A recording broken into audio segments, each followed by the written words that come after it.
সিলেট মহানগরীর ছড়ারপাড় এলাকায় কাজ করতে গিয়ে সিলেট সিটি কর্পোরেশনের এক কর্মচারী বিদ্যুৎস্পৃষ্ট হয়ে মারা যান। একই সময়ে তার সাথে থাকা আরও দুইজন গুরুতর আহত হন।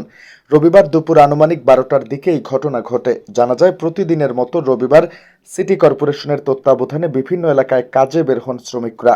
এদিন মহানগরীর ছড়ারপাড় এলাকায় একটি জামে মসজিদের ছাদ পরিষ্কার পরিচ্ছন্নতার কাজে যান 4জন শ্রমিক। এ সময় তাদের সঙ্গে মসজিদ কমিটির ক্যাশিয়ার উপস্থিত ছিলেন। পরিষ্কার পরিচ্ছন্নতার এক পর্যায়ে 3জন শ্রমিক মসজিদের ছাদে রাস্তার পাশের অংশে কাজ করছিলেন।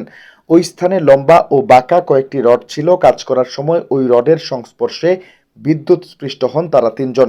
এ সময় ঘটনাস্থলেই নাইম নামের একজন মারা যান এবং তার সাথে থাকা অন্য 2জন অপু এবং আলামিন আহত হন। তাৎক্ষণিকভাবে স্থানীয়রা আহতদের উদ্ধার করে Sylhet MAG Osmani medical college হাসপাতালে প্রেরণ করেন।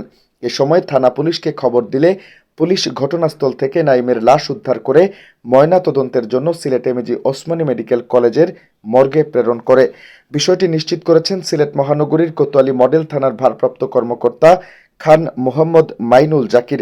তিনি বলেন, এই ঘটনায় পরিবার থেকে কোনো অভিযোগ দায়ের করা হয়নি। অপমৃত্যুর মামলা দায়ের করা হবে এবং ময়নাতদন্ত শেষে লাশ পরিবারের কাছে হস্তান্তর করা হবে।